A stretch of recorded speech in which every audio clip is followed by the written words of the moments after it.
excited to have you today. We're pumped to talk a little bit about the next gen sales close experience and eliminating friction to get better deals across the finish line. I'm thrilled to be here with Jeff Burtenshaw, who's head of growth at Streemly. I'll give you a quick intro on myself, and then Jeff will give us the same. So my name's Andrea, like I mentioned. I'm the CEO and co-founder of Streemly, and I've been in B2B SaaS my whole career. This is my jam. I've worked with CROs from the Bay Area, the East Coast, and Utah, Silicon Slopes. Woo-hoo. And so I'm pumped to share a little bit of the expertise that I've learned along the way. Jeff? Yeah, Jeff with Streemly, heading up our growth operations here, and really excited about the opportunity we have to talk to you today about the sales close process. I've been doing sales for the last 15 years and seen a lot of changes for the better. I think we still have a long ways to go to improve, and we'll talk about some of those ideas and the trends we're seeing in the marketplace. So we're going to treat this a little bit like a fireside chat. I want to set the stage really quick of where we're talking about. So when you think of sales, and all of us watching here can empathize how much of a marathon it is, right? From marketing all the way to, taking that deal all the way through your pipeline, all of the stops along the way and all the friction along the way. Where we live and what we're going to be focusing on today is really that last mile, that sales close process, also known as deal desk for some of you out there, and the pitfalls that, you kind of encounter along the way. And so that's where we're focusing right now. That's actually what our platform does, is our platform streamlines and automates that deal desk or that sales close process and really that experience for getting better deals across the finish line. So Jeff, let me just start by asking you a little bit about the sales close experience. Experience is huge, right? I think that's something that's been overlooked in SaaS since the beginning of SaaS. Now that we're focusing more on experience, and now that we have to because of the pandemic and everything that's changing in our world, what is the sales close experience? Yeah, great question. I mean, the way I think about experience and managing that experience is it started on the customer side. People started, tracking customer journeys and how do our customers buy and how do they use our product and what's their experience with all the touch points of our organization. And it's every channel, every touch point, what's that experience? And it's a natural evolution to start thinking about, well, what about that internal decision process for closing a deal? What does that experience look like? If you ask any sales manager, hey, how is your sales close experience? Is that a smooth, easy, fun process to get legal and finance approval, to know what you have to do to get a deal across the line? I would say probably most sales managers would say, no, that's not a fun, really optimized process, and it's definitely not supported by any kind of end-to-end systemic, process. So I think that there's a big gap there in the marketplace around the internal experience that employees and sales reps have for closing a deal. Yeah, I think when you said that, everyone back home is probably cringing a little bit because they're evaluating their own, right? And it brings me to the subject of who exactly is involved. When we think about the sales close process, a sales close experience, again, like I mentioned, deal desk is another word you can insert in there. We know there's lots of different people, lots of different departments, stakeholders. Walk us through who's part of this sales close experience. Who does it touch and affect? Yeah, it's a really interesting question. I mean, deal desk is recently a new kind of thing. Trade desks, deal desks, they've been around for a while, but to actually have that as a formal position, a lot of people, it's a recognition that experience is broken and you need some kind of process to improve it. And so head of deal desk, head of sales ops, all the sales management positions, the reps, those are all the players of finance for financial approvals and discounting approvals. You've got legal for contract and redlining involved. So there's a broad, diverse group of stakeholders, and that's what makes the process kind of hard to wrangle and manage, because there are so many people that have to touch a deal to make it go. And, McKinsey did a study recently about just decision making in general in an organization. And from their study, they concluded that 70% of some managers, especially high-level executives' time is wasted in the way they make decisions. 70% is crazy. You think about it, how it happens. There's emails, There are phone calls, there's texts, and there's a lot of back and forth. It's an ad hoc process. It's not a systemic process by any means. And so there's just a lot of waste that goes into that, knowing and having trust in the quality of the inputs that are coming to the decision maker. So there's a BI aspect involved here as well, so that you have trusted information. So there are a lot of facets of this, and a lot of people involved.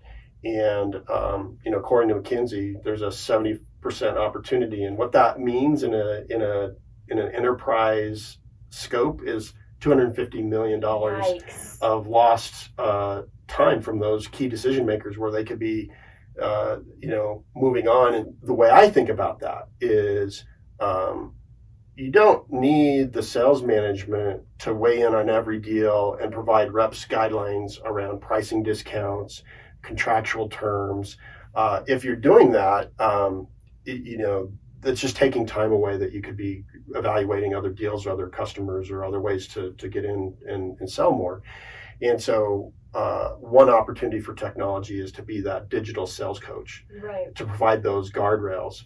So much to unpack there. As you were talking, I was like, we could talk about each of those things for another hour segment.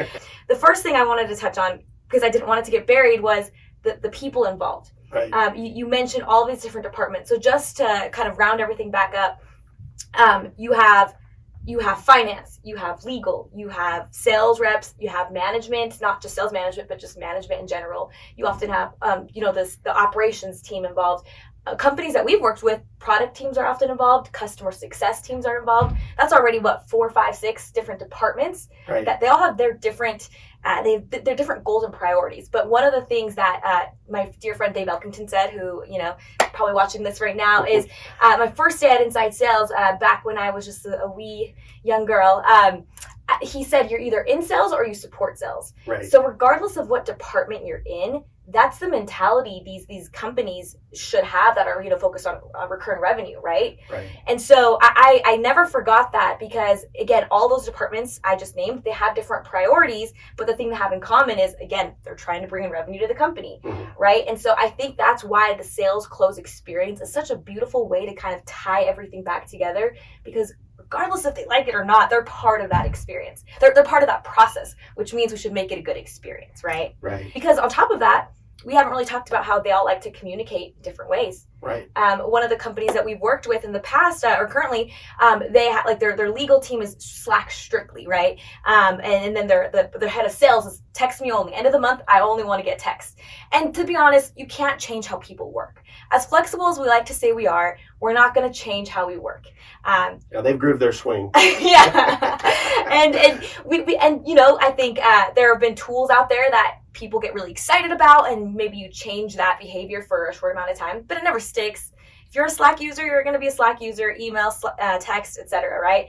And so having a way to allow people to work how they work, but bring it all together and push it back out the same way is genius. And obviously, personal plug, that's one of the things that Streemly does very, very well. How cool would it be if there was a platform that integrated all those silos? Yeah, that's awesome.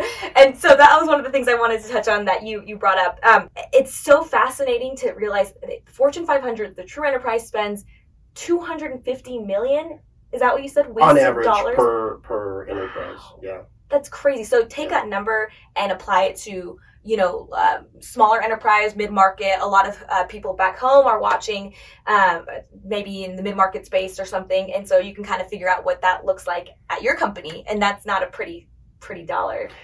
Thinking about the decision experience and thinking about the people side of it, there is a ton of room for improvement in the motivational impact of how you make these decisions and how you empower the frontline and middle-level managers to make decisions. And they often don't know the parameters, because the parameters have never been considered, because there's never been technology to kind of capture and codify the decision-making process effectively, especially in a sales close process. Right.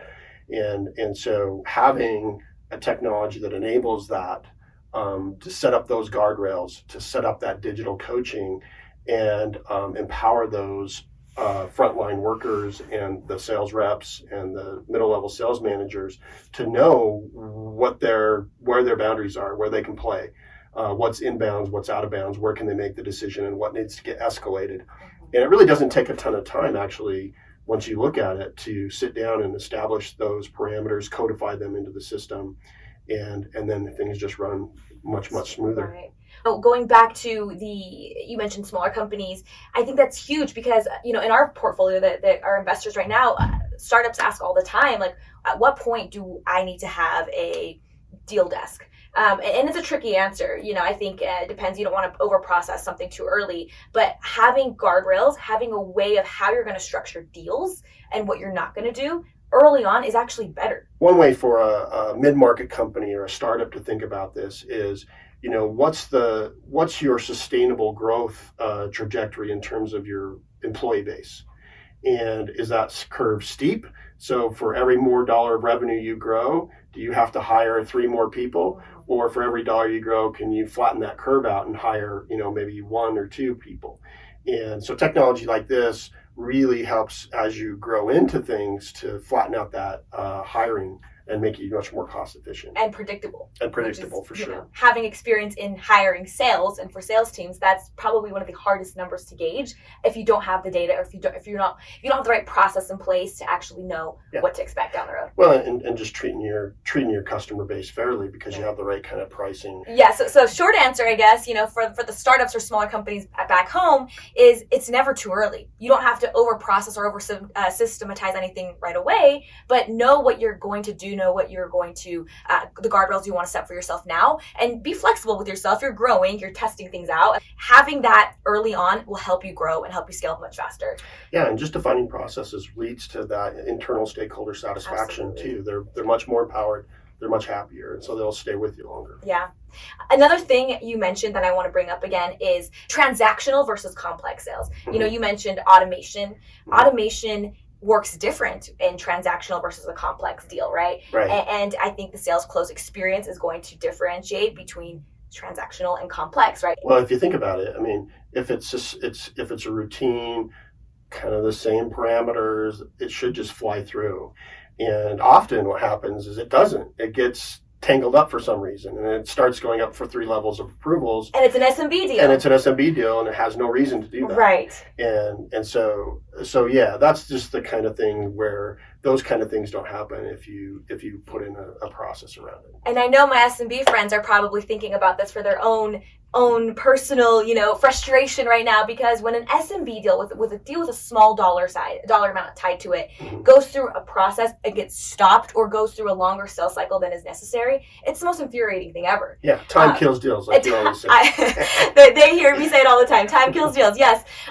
Because it's a small deal size. There's no reason it should get stalled, right? And one of the big things for our platform, one of the things we want to do from the very, very beginning was shorten that sales cycle. Right. Now let's switch gears, talking about complex deals. Complex deals are a totally different game. There's obviously every single deal that you bring in a complex deal sales cycle is going to differ. Mm-hmm. It's going to have different people. Sometimes product is going to be involved. Sometimes dev is going to be involved. Sometimes they're not. Sometimes CS is going to be involved, right? So walk us through how that looks for a complex deal or organization. Let's take the product side of it. So let's say in the sales close process and the negotiation process, in order to win, you have to agree to a particular feature enhancement, right? Very common with a large deal. And so oftentimes that can be a ton of time for the sales management to go track down the product team and communicate why they had to do that and then influence the roadmap. And so imagine the time it would take if that's an ad hoc process that's not supported by anything. It's just the personal interactions of the sales leadership and the product team leadership. And that can cause a lot of friction. Whereas if that leadership sits down and says, let's determine the rules of engagement in advance for when this kind of thing happens, and then the approvals are automatically routed by a system, and the inputs that the product team needs are captured in a form and just captured and then automatically routed with the request. And any kind of exceptions and financial approvals that might need to happen, those kinds of things can all be orchestrated and happen where those people are used to communicating it, whether it's email or text or Slack or Teams or or whatever. There are technologies now that can facilitate that kind of vision of a streamlined process. Right. And it's no different for legal approvals or financial approvals on pricing discounts or pricing bans, or just any of the exceptions that come up, master service agreements, non-disclosure agreements. Rules are meant to be broken. And I know I hate saying that, but it's true. Like, you have to have some level of flexibility, right? Sometimes the operations team calls them creative deals, and they don't love them. But at the end of the day, again, you're either in sales or you support sales. And for certain customers, you do need to have creative deals. Yeah. And so having a system, having processes, having something in play that's flexible enough for those creative deals that doesn't take you out, doesn't put you back in the manual world. That's the worst thing ever. Because if you're spending 80% of your time on 20% of the deals, but those 20% of those deals live outside of your current process system, playbook, why do you have that system, process, playbook in the first place? Just because the last approval and the way you designed it meant to go up the hierarchy chain, what if you need to skip level? What if you're out of the office and you need to delegate the approval to somebody else? What if your role changes and there's a new person in your role? All those kinds of things in the past would cause real problems for these kinds of systems. And so, I'm glad to say our technology at Streemly, we really handle that kind of agility and nimbleness from the ground up. We've designed it to have the guardrails and have the process, but if you want to go off the reservation like sales loves to do to close a deal, and we love to support it, and you don't have to go outside the process. It's the flexibility and agility is built into the process to support those kind of audibles that happen at game time. Yeah, well, no, and that kind of brings us full circle. One of the things that we talk a lot about internally is the idea between, what do we call it, the robot and the lawnmower, right? The robot is the process, the system that has no flexibility. Mm-hmm. There's a lot of BPM, it's such a boring word. Right. BPM exists. It's been around forever. People who've been in the space know it. They probably shudder when they hear it. It's boring. Right. But it works. It works to keep you in your lane. Right. There's no flexibility at all. We're in 2021. We're doing things a little bit different. We're more creative. There's different ways to do things now. And so the robot, the BPM, that doesn't work anymore. On the other hand, you have the lawnmower. So it's the tool that does one thing and does one thing well. We love those things. We love them. Great. But they don't solve your problem. They solve one tiny little piece of it. And you might need a lot of lawnmowers to do what you're trying to accomplish. And in this case, optimizing, modernizing the sales close experience. Yeah. What you need is a hybrid. And so how we think about it internally and how we communicate it to our customers and people we work with is you need something more bionic, right? It's a combination of the two. It's taking the experience part, because that's very human. The experience part is very, very human. You can't just expect a robot, a BPM machine, to solve those problems for you. You can't. You have to bring back the human element of the experience. And that's probably one of the biggest differentiators of what we're trying to build is something more bionic. And I want, everyone to go home or I guess you're home right now, to pause it and then think about that, how you're trying to solve this problem. Is there a human element to it? Because you can't have experience without human. Right. For the sales reps, what's one thing they can do, or a few, but one thing they can do after this session to help bring awareness or to start solving the sales close experience?